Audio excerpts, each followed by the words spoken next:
Y continúo grabación. Recording in progress. Bueno, queridos amigos, pues un par de advertencias antes de comenzar. Debo confesarles que no estoy del todo bien de salud.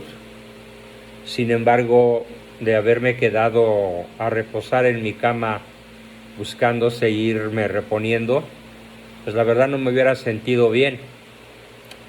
Así que decidí hacer el esfuerzo de estar con ustedes exponiendo en este viernes 21 de abril del 2023 hasta por alrededor de 40 o 45 minutos, y con la petición de que todos tomen nota, por favor, de lo que voy a ir diciendo.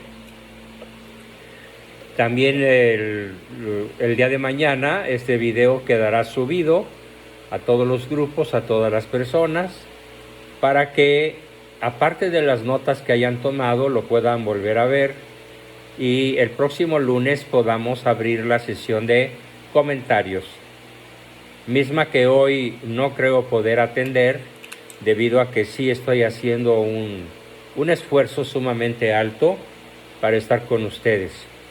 Entonces les pido su comprensión, les pido su apoyo estando presente en mi exposición de hoy, y que la segunda parte, que siempre es preguntas, comentarios y aportaciones de todos, generalmente valiosísimas, la podamos celebrar el próximo lunes, encontrándome yo ya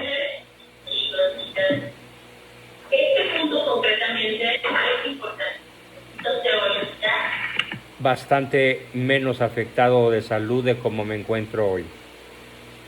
Aunque ya silencié al grupo, de todas maneras recuerden por favor que por cortesía procuren no estar en conversaciones extrañas o ajenas, o produciendo ruidos tan molestos como el que hace unos 15 segundos todavía se escuchaban. Bien, entonces el tema que hoy nos va a ocupar, y que espero que sea ampliamente debatido en la sesión del próximo lunes, es acerca de las declaraciones del Papa Francisco al grupo que inventó Disney, que creó Disney, y que se llama de una manera bastante burlona, yo diría, amén. Porque amén quiere decir así sea, rubricando el Padre Nuestro o el Ave María o alguna oración católica. Entonces me niego a aceptar que amén podamos decir después de haberlo escuchado. Ciertamente ya había en una sesión anterior tocado el tema, pero no fue de mi entera satisfacción, por varias razones. Una de ellas porque no estaba debidamente empapado, porque fue una intervención mía un tanto de bote pronto, y no tuve tiempo de meditar, de reflexionar, de profundizar sobre los temas que ahora sí lo voy a hacer, en honor a nuestra salud religiosa, a nuestra salud mental, a nuestra salud y a nuestra militancia como soldados de Cristo, como católicos. En un momento en el cual nuestro máximo líder, no porque sea un hereje, no porque sea un antipapa, ni nada por el estilo, pero ha cometido una serie de errores sumamente graves y que vale la pena poner en su lugar. Para lo cual me estoy valiendo de la formación recibida desde mi más tierna niñez en el ámbito de la teología por varios extraordinarios maestros: mi padre, mi tío Juan, mi padrino Juan, mi tío Juan Manuel Abascal, que en paz descanse, sacerdote que murió muy joven, y que se ocuparon de darme una formación que yo en aquellos años no valoraba del todo, pero conforme fui creciendo fue valorándola en el ámbito de la filosofía y la teología. Y ahora más que nunca la valoro, la agradezco, ¿sí?, a todos ellos que están en el cielo, y me valgo de su herencia maravillosa para poder poner los puntos sobre las íes, desde un punto de vista rigurosamente teológico, rigurosamente filosófico y bueno, hasta científico, curiosamente, porque también en esta alocución el Papa cometió un par de errores científicos verdaderamente monumentales. Para lo cual, para abordar el tema, me voy a valer de otras dos analogías similares a la que nos va a ocupar sobre el Papa Francisco. La primera analogía es la de abrazos no balazos. Todos nosotros sabemos qué sucede en este país por la política liberal, por la política, entre comillas, pacifistas de el gobierno de López Obrador, en donde proclama que a los narcos hay que mandarles abrazos y no balazos. Es decir, el gobierno mexicano cede el derecho que se llama la primacía o la exclusividad en el uso de la Fuerza Armada y evita el uso de la Fuerza Armada para establecer un Estado de Derecho y un Estado en el cual la paz de los ciudadanos, de todos nosotros, quede salvaguardada ante la brutal oleada de masacres, asesinatos, persecuciones, balaceras, descuartizamientos, ejecuciones, que es hoy el país y que es en el concierto de las naciones un escándalo que traspasa todas las fronteras y que cada uno de nosotros podría darle un cabal seguimiento si tuviese tiempo para hacerlo en las noticias de todos los días. ¿Qué sucede? Es el primer punto analógico de lo que vamos a discutir respecto del Papa Francisco. ¿Qué sucede cuando la autoridad no es autoridad? Cuando la autoridad no da un golpe de autoridad en la mesa y dice, este soy yo, este es mi gobierno, estos son mis principios, me apoyo en esto para castigar, me apoyo en esto para anatematizar, me apoyo en esto para declarar va de retro Sátana, me apoyo en la ley para combatir al crimen organizado, me apoyo en el derecho consuetudinario, me apoyo en el derecho penal y en todas las formas de derecho que existan para proclamar que México necesita un gobierno que establezca justicia y que no mande abrazos y no balazos a los narcos. De la misma forma, la Iglesia necesita un gobernante de mano firme que no nada más acompañe, que no nada más escuche a una colección de fieras, una monja abortista, una ama de casa que se dedica a vender pornografía, una prostituta, una colección increíble de jóvenes que podríamos decir que, con excepción de María, la muchacha católica, que por cierto se armó de valor para poner las cosas en su lugar, no nos representan. Escogió el productor de Disney la peor colección de seres humanos que pudo haber encontrado en el planeta para traer al Papa a asumirlo en un berenjenal, la expresión muy castiza que quiere decir que se metió en un lío espantoso del que no pudo salir airosamente. Salió terriblemente lastimada su autoridad. ¿Por qué? Porque al igual que el Pejelopostle, mandó abrazos, pero no balazos, debiendo haberlo hecho. debiendo haber hecho uso de su autoridad papal por N razones que ahora vamos a explicar. Y tenemos una tercera analogía.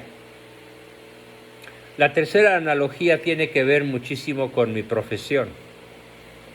Tiene que ver muchísimo con mi actuación como psicólogo profesional desde los 18 años y acabo de cumplir 80. Es decir, estamos hablando de 62 años de experiencia.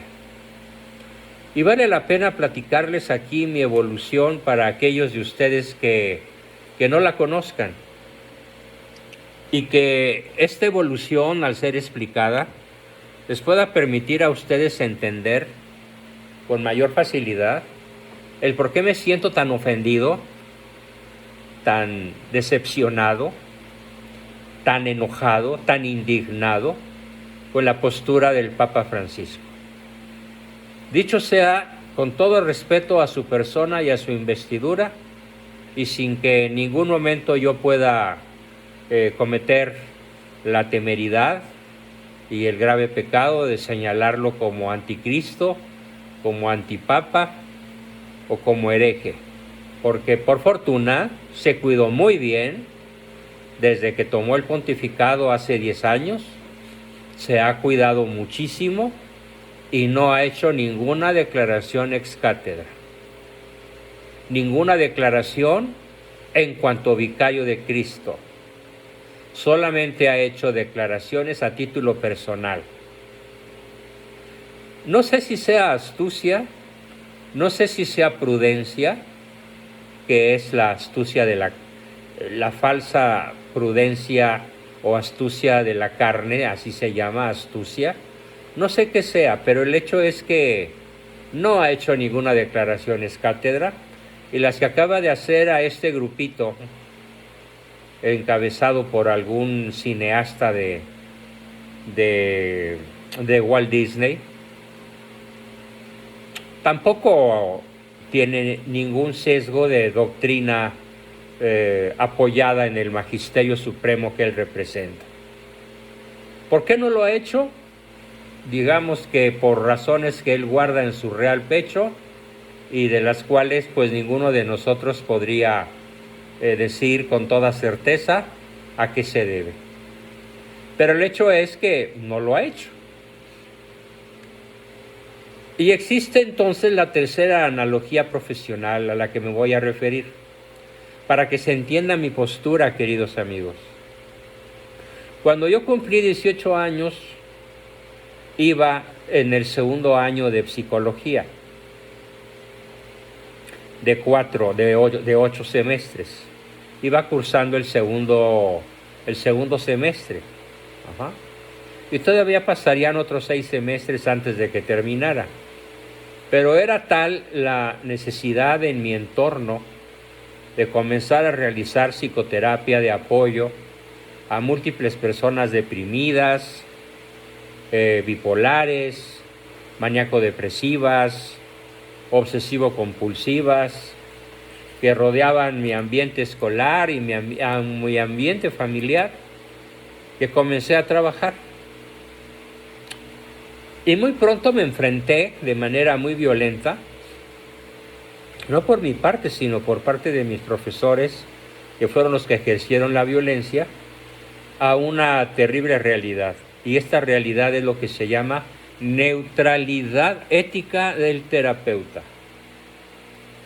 Todos mis maestros de la época, sin excepción, me exigieron, por causas que según ellos estaban más que justificadas, me exigieron que yo no podía tomar partido ético, que yo no podía tomar partido ni por el bien ni por el mal desde mi punto de vista, ni desde el punto de vista de la doctrina católica, ni desde el punto de vista de la ética universal, ni desde el punto de vista de la ética, del Dalai Lama, por decir algo, sino que tenía que mantenerme forzosamente en estado de neutralidad.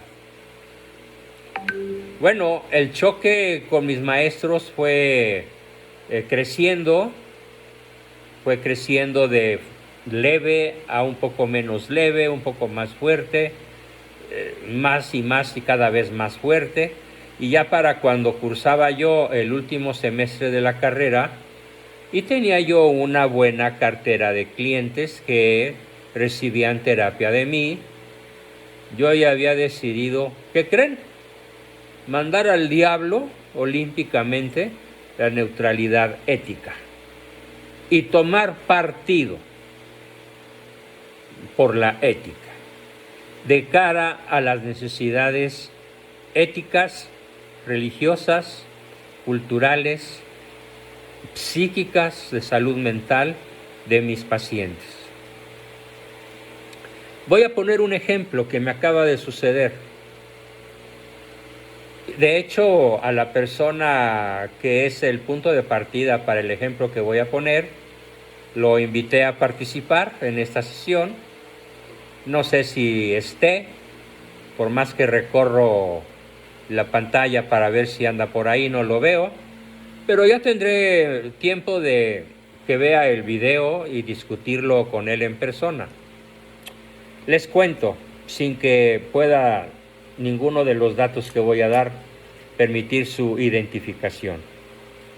Es un chavo de 20 y tantos años, cuya foto, al serme enviada, me causó un impacto tremendo, porque la foto de él, que es un varón, nacido varón, es el de una guapísima muchacha veinteañera, verdaderamente hermosa, verdaderamente llamativa, verdaderamente impactante.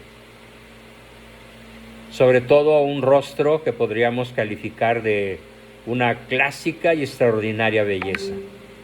Incluso él me dice, oiga, doctora Abascal, ¿usted encuentra algo de malo en esto? Es su pregunta. E inmediatamente tengo que tomar una postura ética. ¿Qué es lo que hace el terapeuta actual? ¿Qué es lo que hace el gobierno mexicano actual? ¿Y qué es lo que hace el Papa Francisco actual? Toman una posición neutral. Ejemplo, cuando la chica no binaria del grupo Amén le pregunta al Papa, ¿usted sabe qué es una persona no binaria? El Papa le dice, sí, sí lo sé. Ah, qué bueno, continúa hablando la no binaria.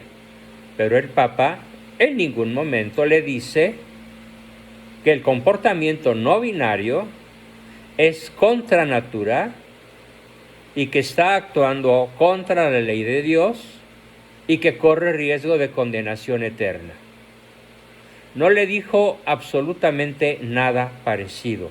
Simplemente asumió que esta muchacha es no binaria, que tiene un comportamiento sexual fluido, a veces es mujer, a veces es hombre, a veces lo que se le pega la gana de las 102 combinaciones admitidas por la ideología de género, pero en ningún momento el Papa Francisco le dice lo que le dice Cristo a la prostituta: levántate y no peques más, toma tu camino y no peques más. El Papa Francisco en ningún momento hace tampoco lo que hace Cristo con la mujer que tenía un chorro de maridos y que le dice: oye, mujer, tráeme a tu marido.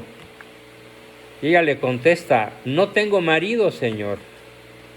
Y Cristo le dice: en efecto, ninguno de los 4 o 5 que has tenido ha sido tu marido, y el actual tampoco. Y entonces la muchacha le dice a Cristo: Rabí, tú eres un profeta. Y se convierte ante el brutal impacto de la verdad que es Cristo. Pues eso no lo hizo Francisco con ninguno de los monstruos humanos que participaron en el programa Amén. Simplemente escuchó, arropó, acompañó, sonrió y obviamente parece haber aceptado. Que no tiene por qué hacer ninguna reconvención, que no tiene por qué hacer ninguna aclaración, que no tiene por qué tomar ninguna postura ante los comportamientos ilícitos, antinaturales de este grupo, a cual más. Y regresándome a mi época en la que todavía no terminaba la carrera, pero ya hacía yo terapia, porque era una necesidad del mercado, era una necesidad dramáticamente humana, y además pues la gente que yo atendía me decía que lo hacía bien y que se sentían mejor y que podían resolver problemas. Pero cuando empezaron mis pacientes, los más remotos, los que ya muchos de ellos ahora ya han muerto. ¿Por qué? Porque cuando yo tenía 18, ellos tenían 40. Y ahora, evidentemente, pues tendrían 120 años, o más o menos. Entonces, ¿qué fue lo que yo descubrí y que quiero compartir con el grupo? Yo descubrí desde muy joven que la neutralidad ética es una cobardía que destruye la posibilidad de conversión moral del paciente. Luego entonces a la personita esta que del sexo masculino que me manda una hermosísima foto suya en donde no parece varón sino una hermosísima mujer y me pregunta, ¿qué encuentra usted de malo en esto? Le contesté, lo que encuentro de malo es que en cada una de las células de tu piel, de esa piel tersa, hermosa, acariciable, prístina de tu cara, cada una de las células de tu piel son de varón. ADN varón. No son ADN mujer. No eres una mujer. Eres un varón, aunque parezcas una mujer. Y lo malo es que en tanto niegues tu naturaleza, estarás sintiéndote como te has sentido desde que comenzaste con esta transformación. Y me contestó aterrorizado, es que tu posición es muy drástica, nadie me había hablado nunca así, eres muy salvaje, eres muy dramático, ¿cómo está eso de que cada una de mis células es varón? Bueno, pues chécalo, si a mí no me crees, ve con un laboratorio, llévales una muestra de tu semen, llévales una muestra de tu orina, llévales una muestra de tu sudor y con un alfiler quita un poquito de tejido subcutáneo o cutáneo, ponlo en un doble vidrio para que no se eche a perder, con un poquito de agua oxigenada, lo llevas al laboratorio y preguntas, ¿de qué sexo es la persona cuya orina, cuya sangre, cuyas células, cuyo semen le traigo? Y te van a decir, varón, sin la menor posibilidad de error. Su contestación, me trata usted de manera muy cruel. No, le dije, el que te trata de modo cruel no soy yo. La que te trata de modo cruel se llama realidad. Es que es usted muy drástico. Y le dije, nada tan drástico como la ley de la gravedad. A ver, pídele a la ley de la gravedad que no tome en cuenta que diste un paso en el vacío a 10 metros de altura. Y dile que como no sabías, ley de la gravedad, yo no sabía que había abajo, ¿sí?, 10 metros de caída libre, como yo no lo sabía, le ruego que haga usted una excepción y no me mate o no me rompa las dos piernas. ¿Verdad que es imposible? Nada tan rudo, nada tan brutal, nada tan terriblemente aplicable como la realidad misma.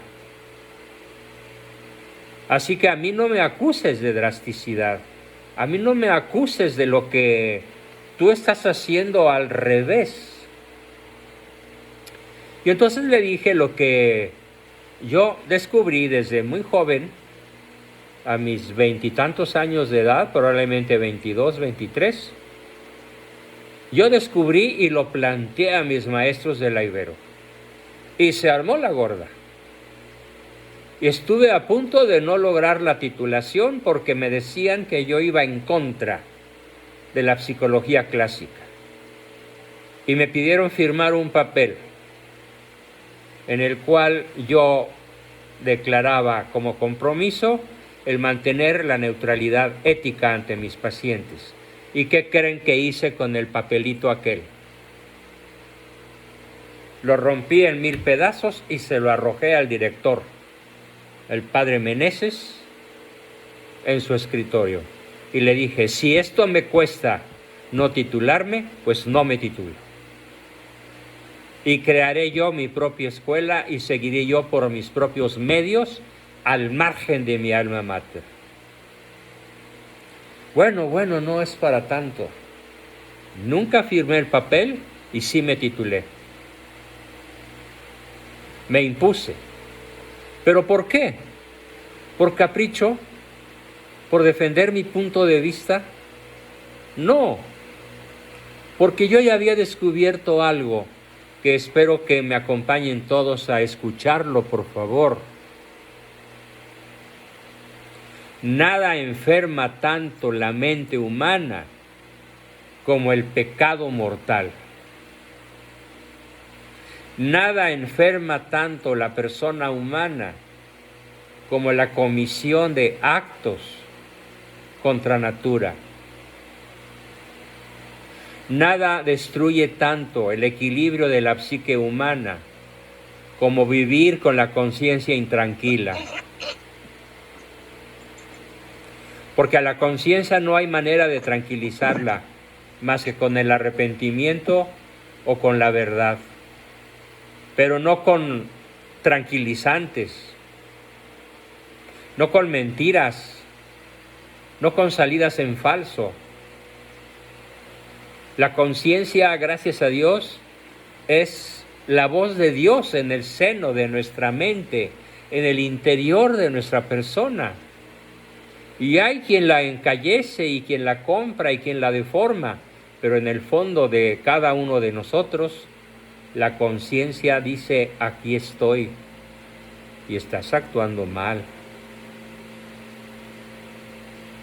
Y actuar contra la conciencia crea entonces un drama interior verdaderamente ingobernable.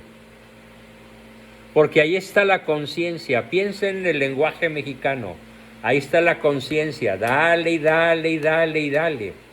Ahora pongan el nombre del rancho del presidente allá por Macuspana. Está eso y eso y eso y eso. Qué horrible es vivir así. Y eso genera depresión, y eso genera tristeza, y eso genera obsesividades, y eso genera dudas, y eso genera falta de seguridad en sí mismo, y genera falta de autoestima. Y todo esto junto puede llegar a producir una depresión endógena mayor, o un problema de personalidad tan severo que incluso con el paso de los años pueda, no sé, agarrarse tanto con sus garras, literalmente sí, de la mente humana del que la padece, que no lo deje en paz nunca jamás. Por eso no hay como actuar en conciencia recta e ilustrada. Y es el papel del terapeuta, y esto lo descubrí a mis 20 y tantos años. Es el papel del terapeuta. redescubrir, ayudar a redescubrir en la persona el valor de su conciencia, que generalmente, ojo, no está ilustrada por la edad, por los paradigmas sociales, por las costumbres decadentes, por la prensa, por el cine, por la radio, por la televisión, por los medios masivos de desinformación. Su conciencia se ha ido encalleciendo y ha ido cayendo en un abismo y necesita un descolón, necesita un par de cachetadas con toda la fuerza del terapeuta, por así decirlo simbólicamente, para que esta conciencia se realinee, se reajuste a la ley natural. ¿Y por qué no? A la ley divina.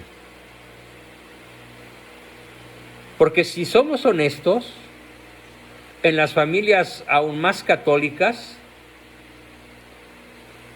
he observado algo, que la edad mental del católico en cuanto católico suele no sobrepasar los 8 o 9 años de edad. Es decir, la edad que tuvo cuando hizo su primera comunión. ¿Y después qué pasó? Pues siguió yendo a misa si es que bien le fue, se siguió confesando si es que bien le fue, pero nunca acrecentó su cultura. Y cuando de pronto se enfrenta a los grandes dilemas de la historia,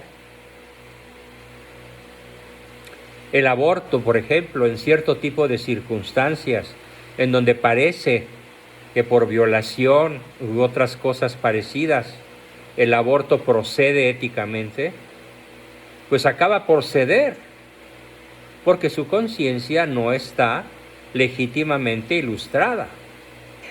Y entonces el terapeuta tiene que tomar partido por la ley natural y la ley divina. Y todo esto es lo que no hace el terapeuta moderno, o posmoderno, mejor dicho. No toma partido por el bien objetivo. No despierta la conciencia de su paciente. Y esto gravísimamente es lo que no hizo tampoco Francisco con el grupo de chavos de Amén, en donde fue muy empático, muy divertido, muy bromista, muy cálido, muy acompañante, muy escuchador, pero en ningún momento tuvo a bien ejecutar su papel de vicario de Cristo y decir: la venta de pornografía, sí dijo algo que parece crítico, pero no fue contundente. Sí dijo algo que, como contratar, que abortar es como contratar a un sicario para resolver un problema.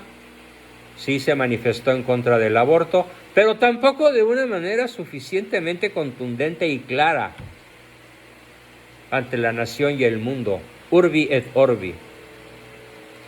Y también dijo que no estaba de acuerdo con que las mujeres llegaran a ser sacerdotisas o papas.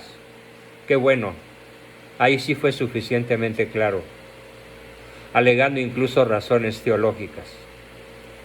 Pero ¿dónde el Papa Francisco no dijo la verdad, sino que cometió errores verdaderamente graves? El primer gran error que quiero mencionar es cuando la chava le pregunta que si hay algún lugar, algún espacio en la Iglesia Católica para aquellos que son perseguidos por el pecado del odio y que con base en la Biblia les dicen que están condenados. Y el Papa le contestó torpísimamente: todos somos hijos de Dios. Falso. De toda falsedad. Perdóneme usted, don Francisco Bergoglio, pero es falso que todos los seres humanos seamos hijos de Dios. Es una aclaración teológica la que quiero hacerle a mi grupo y a todos los que posteriormente me escuchen. Todos somos criaturas de Dios. Bueno, criatura de Dios es hasta la cucaracha que por ahí va pasando casualmente. Toda la creación es criatura de Dios, por eso se llama creación. Pero únicamente los bautizados somos hijos de Dios. Por bautismo de sangre, martirio, por bautismo de agua, el bautizo tradicional, o por bautismo de deseo, que es aquel bautismo que reciben maravillosamente, mágicamente, no, yo diría hasta milagrosamente por parte de Dios, aquellas almas que pueden ser docenas de millones y que a lo mejor viven incluso en la selva de Darién, entre Venezuela y Colombia y Panamá, o viven en el Amazonas, o viven en algún lugar ignoto de la tierra, y que siguen la ley natural, y que de conocer la doctrina cristiana, de tal manera siguen la ley natural, que seguirían la ley cristiana si la conociesen. Eso es el bautismo por deseo, y también ellos son hijos de Dios y herederos de su gloria. Pero no es hijo de Dios el católico bautizado que vive en pecado mortal, conscientemente, y que no hace lo posible por recuperar su estado de gracia, para volver a ser hijo de Dios y heredero de su gloria. No es hijo de Dios el protestante contumaz que defiende la doctrina de Lutero después de conocer la doctrina católica y por conveniencia, por comodidad, por respetos humanos, por temor a que su grupo de fieles o a su iglesia le deje de dar las limosnas cuantiosísimas que recibe. Yo conozco muchos pastores que siguen siendo lo que son, protestantes, pudiendo ser católicos, como dicen los franceses, chercher l'argent, busca la lana, busca el dinero. Esos no son hijos de Dios, ni son herederos de su gloria, porque son contumazmente protestantes, pudiendo ser católicos conversos. Claro, tendrían que renunciar a mundo, dinero, poder, fama, honores, etc. Y no lo hacen. Y también muchos católicos que ceden a las voces del mundo, a las voces del planeta, y que por conveniencia mundana, que por cobardía, que por debilidad de carácter, ceden en lo que no deberían de ceder y prefieren hacer lo que Pedro hizo 3 veces antes de que el gallo cantara, y que fue negar a su maestro. Así que no nos andemos con facilidades que no existen. No pensemos que el hecho de haber sido bautizados ya nos salvó, o como lo hacen muchos protestantes, desgraciadamente, que se reúnen en grandes asambleas. Alguna vez yo participé como mirón en una de ellas, en el Hotel Camino Real, no, María Isabel, acá de la Ciudad de México, en la Avenida Reforma, donde 5,000 personas en una enorme, gigantesca sala gritaban de manera desaforada bajo la batuta de su pastor: ¿verdad que reconocemos que Cristo es nuestro Señor y Salvador? Y todo el mundo a voz en cuello: sí, reconocemos. ¿Verdad que ya por eso somos salvos? Sí, somos salvos. Falso, de toda falsedad. No está salvo el que reconoce a Cristo como su Señor y Salvador y no sigue todas sus enseñanzas infalibles a lo largo de 2000 años de historia. Así que al Papa le faltó decir todo esto. Quienes no son hijos de Dios, aunque parezcan serlo.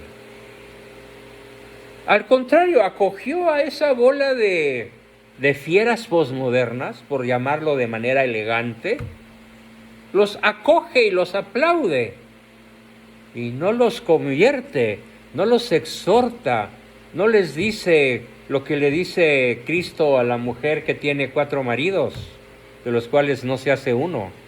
No le dice lo que le dice a la mujer adúltera, no peques más. No predica, no proclama el Evangelio, no proclama la buena nueva. Se contenta con escuchar y sonreír. No hay derecho.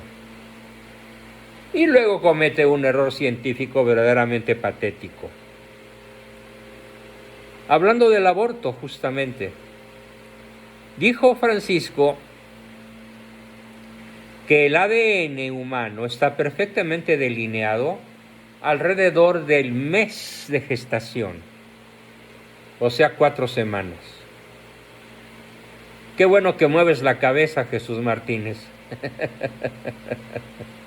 El ADN humano está perfectamente delineado desde el instante de la gestación, desde el instante de la fecundación. Ya hay otro ser humano que no existía antes de la fecundación. Antes de la fecundación está el ADN de la madre y está el ADN del padre. Y en el momento maravilloso, milagroso, mágico, bellísimo de la concepción, se forma un ADN nuevo. Y como lo dice Carlos Padilla, ya tiene definido el sexo, y etcétera, etcétera, y todos sus cromosomas. Así es, el sexo y todos sus cromosomas. No es al mes. Don Francisco, por el amor de Dios, ¿en dónde estudió usted teología?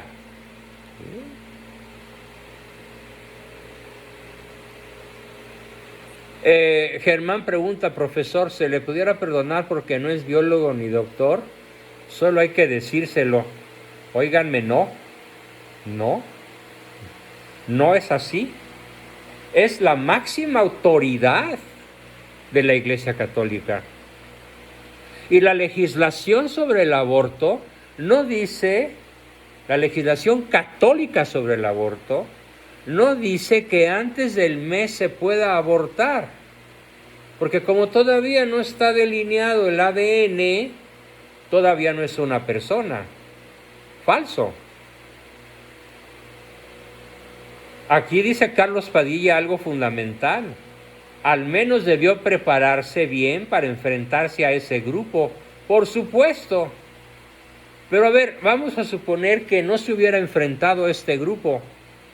¿De dónde se le ocurre decir que en su libro de biología que él estudió, porque así lo dijo, repasen la entrevista, aprendió que el ADN humano queda delineado un mes después de la concepción? Falso. Ningún libro de biología serio va a decir eso. Cualquier libro de biología o de genética o de medicina serio va a decir que el ADN y los cromosomas y el sexo quedan determinados desde el momento mismo de la concepción. Punto. ¿A qué puede dar origen esto? Pues a que una multitud de mujeres abortistas digan: bueno, pues como el ADN todavía no está bien delineado antes del mes, pues puedo matar ese montón de células sin que afecte para nada una vida humana. Así de peligrosa es esta afirmación. Y todavía cabe un tercer comentario. El tercer comentario se va a referir a cuando ataca a los sacerdotes que él llamó infiltrados.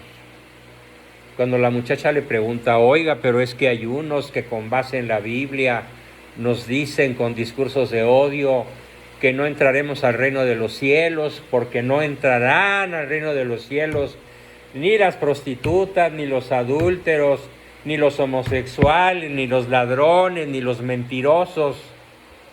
Don Francisco, por favor, ayúdenos, pero no nos deje sometidos a este terrible juicio de esas personas que solamente tienen discursos de odio. Y el Papa contesta muy mondo y lirondo. No, es que esos son sacerdotes infiltrados. Por favor,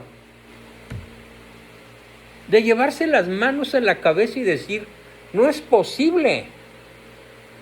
No son sacerdotes infiltrados. Son sacerdotes que defienden la sana doctrina y que de mano de San Pablo y de las epístolas de San Pablo defienden la doctrina católica milenaria. En efecto, no entrarán al reino de los cielos.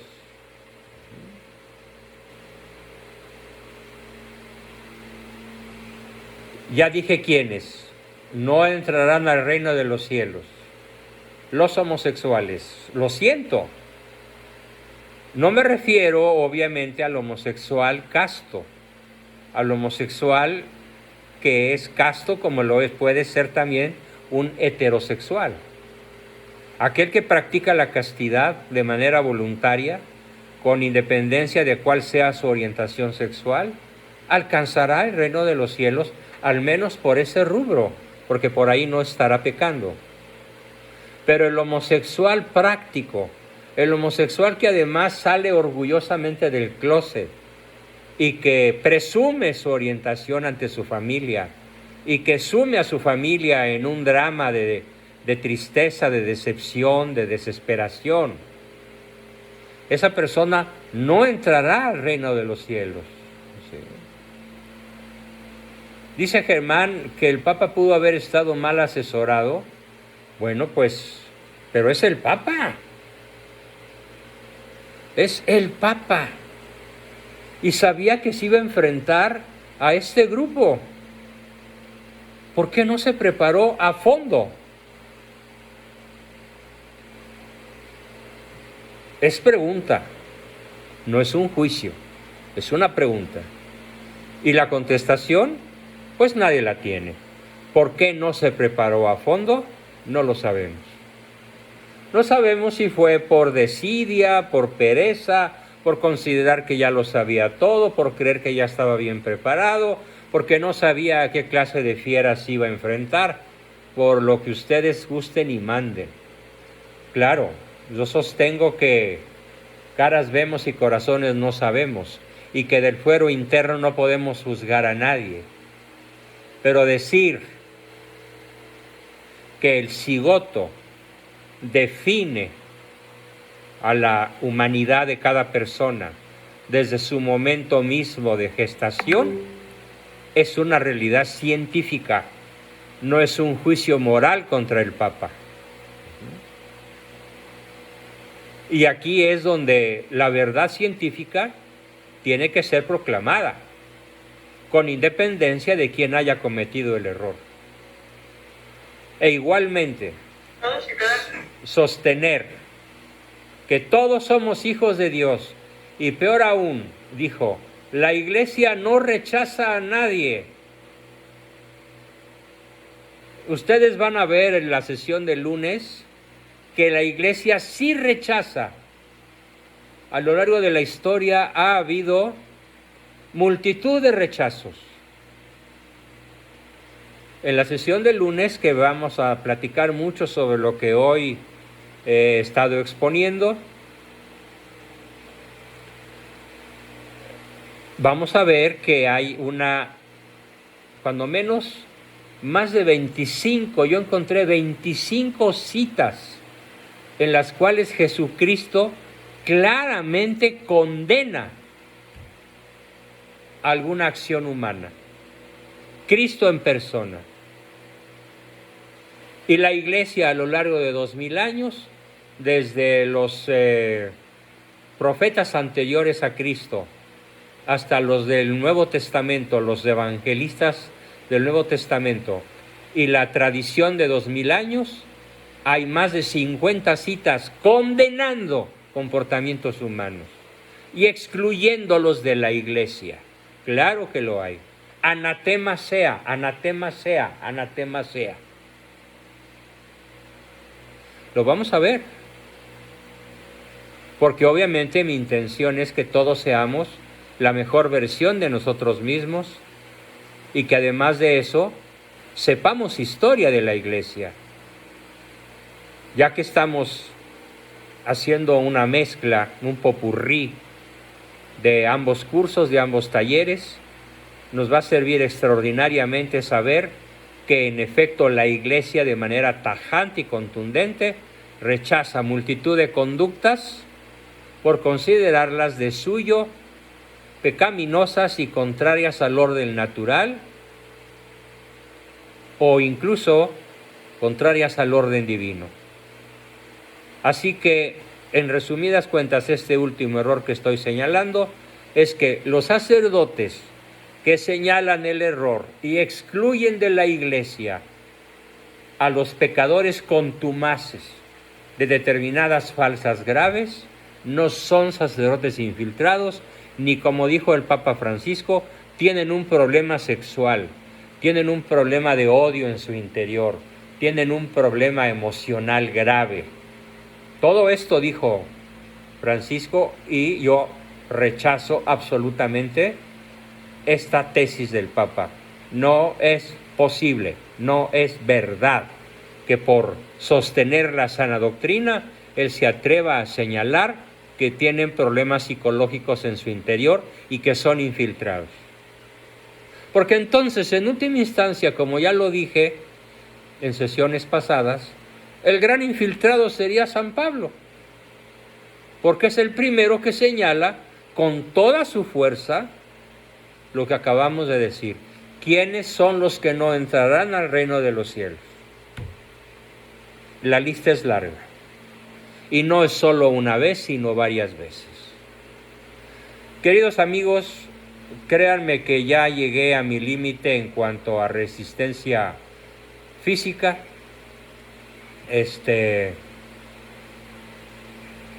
No creo poder continuar. Ya les había dicho, y a los que no lo habían escuchado, que esta sesión iba a ser exclusivamente expositiva. Ya llevo 52 minutos de un gran esfuerzo. Les ruego que me concedan irme a descansar y que con mucho gusto yo dejaré este video subiéndose a YouTube para que mañana... La idea es buscar que la iglesia se adapte al mundo y no el mundo a la iglesia. Claro, y eso es lo terrible. El mundo se debe adaptar a la iglesia, no la iglesia al mundo. Y pues muchas gracias a todos que se están despidiendo y con toda seguridad, Dios mediante, que espero no se nos vaya la luz. Hoy no se fue, gracias a Dios, a pesar de que a lo largo del día se fue 3 o 4 veces y tenía yo el Jesús en la boca, como el miércoles, este miércoles que apenas acaba de pasar, que se fue la luz un poco antes de las 9 y que regresó a las 3 de la madrugada. Bueno, yo temía que volviera a pasar lo mismo, por fortuna no sucedió. Estoy viendo los saludos de todos, Margarita, Lili, Nancy, Lourdes, gracias por su cariño, gracias por su apoyo y los espero a todos sin excepción, por favor.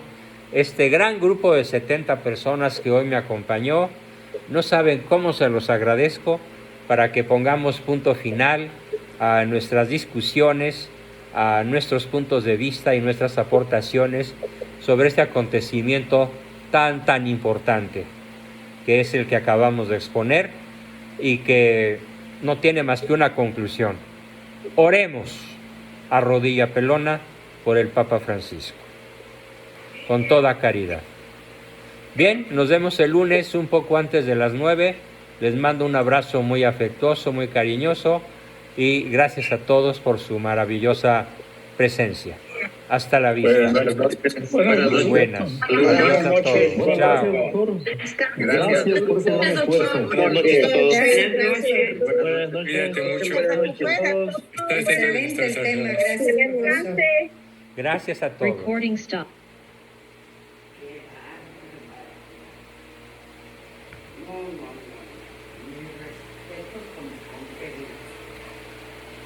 Qué linda, mi amor. Buenazo. Qué bárbaro, no dejaste de ninguna manera nada que pudiera